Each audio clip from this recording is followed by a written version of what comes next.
रहीम यक नाब्दु व यक नस्तईन। अल्लामा इकबाल ने कहा था खुदी का सर नहा ला इलाहा इल्लल्लाह। और इस मिसरे की तशरीह जनाब इमरान खान ने की है कि अल्लाह के सामने बंदगी, अल्लाह के सामने आजिज़ी, अल्लाह के सामने इंकिसारी और ज़मीन पर ख़ुद को फ़िरौन की सूरत बनाकर फिरने वाले यजीद के पैरोकारों के सामने तन के खड़ा होना, हक़ के लिए डट के खड़ा होना, सच के लिए पूरी ताकत से खड़ा होना।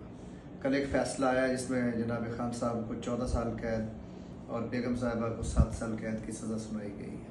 एक ऐसा फ़ैसला जो पाकिस्तान की तारीख़ में, पाकिस्तान की जुडिशल हिस्ट्री में, पाकिस्तान के निज़ाम इंसाफ की तारीख़ में एक इंतहाई नामुनासिब और हकीकत से बिल्कुल दूर फैसले के तौर पे देखा जाएगा।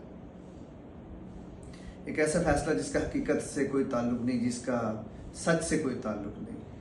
सारी दुनिया जानती है ये बात कि मलक रियाज फैमिली ने 9 अकाउंट्स खुलवाए लंदन में और उन अकाउंट्स में पैसे ट्रांसफ़र किए। फिर उनकी डील हुई हुसैन नवाज से और उस डील की वजह से नेशनल क्राइम एजेंसी जो यूके का एक इदारा है उसने वहाँ पे तहकीकात स्टार्ट की और उसमें इशू किया था कि तकरीबन 8 से 10 लाख पाउंड मालियत का जो फ्लैट था वो 50 लाख पाउंड में मलिक रियाज फैमिली ने ख़रीदा। और उन्होंने इस बात की तहकीक स्टार्ट की कि ये इतनी अमाउंट का कैसे ख़रीदा गया। अब सब जानते हैं कि नवाज शरीफ फैमिली का जहाँ जिक्र आएगा वहाँ पे धोखे का, फ्रॉड का, झूठ का वो तो लाजम मलजूम होगा आंसर। उन तहकीकात के बाद उन्होंने एनसीए ने केस रजिस्टर्ड किया और उसके बाद मलिक रियाज एंड फैमिली की एक उनके साथ डील हुई जिसके तहत उन्होंने ये रकम मलिक रियाज फैमिली को वापस कर दी। और मलिक रियाज एंड फैमिली ने चूँकि सुप्रीम कोर्ट के 460 अरब रुपए जो उन पे जुर्माना हुआ था वो अदा करने थे, उन्होंने वो रकम सुप्रीम कोर्ट के अकाउंट में 2018 के नवंबर तक ट्रांसफ़र कर दी। उसके बाद एनसीए की तरफ से हुकूमत पाकिस्तान को एक इत्तला हुई कि ये जो हमारा इनके साथ एग्रीमेंट है इसको ओपन ना किया जाए, इसको सीक्रेट रहने दिया जाए। उस हवाले से खान साहब की गवर्नमेंट ने उसको कंसीड किया उस बात को कि ठीक है, पाकिस्तान में अगर पाउंड्स आ रहे हैं, पाकिस्तान की लूटी हुई रकम वापस आ रही है तो हम इस एग्रीमेंट को हम नहीं करते ओपन। कैबिनेट ने उसकी अप्रूवल दे दी और ये इसलिए था कि अगर ऐसा ना होता तो साल हर साल की लिटिगेशन के बाद भी ये पैसे पाकिस्तान में नहीं आ सकते थे। इससे पहले हम सिरे महल के केस में देख चुके हैं कि पाकिस्तान उससे कुछ नहीं हासिल कर सका।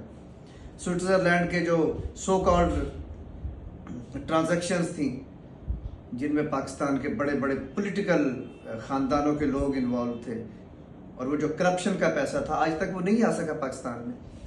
अब इस सारे प्रोसेस में खान साहब का या उनकी गवर्नमेंट का कहीं को रोल बनता है और अगर कैबिनेट ने मंजूरी दी तो ये तो कैबिनेट की सारी की मुत्तफिका तौर पे एक लायबिलिटी थी। अगर कोई इसमें कोई ऐसा जुर्म हुआ, कोई ऐसा काम हुआ जिसको पाकिस्तान का कानून जुर्म करार देता है, मैं भी कानून का एक तालिब इल्म हूँ, मुझे तो नहीं नज़र आता किसी किताब में किसी जगह पे किस किस्म का कोई ऐसा जुर्म हुआ है।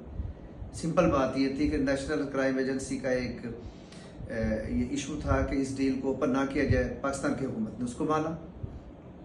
अब इस सारे प्रोसेस को फिर लिंक कर दिया गया अलकादर यूनिवर्सिटी के साथ, जबकि अलकादर यूनिवर्सिटी की जो ज़मीन है वो बहरिया टाउन ने इस सारे कज़िए के शुरू होने से पहले डोनेशन कर दी थी। ये कज़िया स्टार्ट होता है अप्रैल 2018 में और उससे पहले ये ज़मीन अलकादर यूनिवर्सिटी को दे दी गई थी। और अलकादर यूनिवर्सिटी किसी की मलकियत तो नहीं है। अब कल के फैसले में जज साहब ने लिखा है कि जी ये हुकूमत पाकिस्तान इसको टेक ओवर कर ले। अगर ये हुकूमत पाकिस्तान इसको टेक ओवर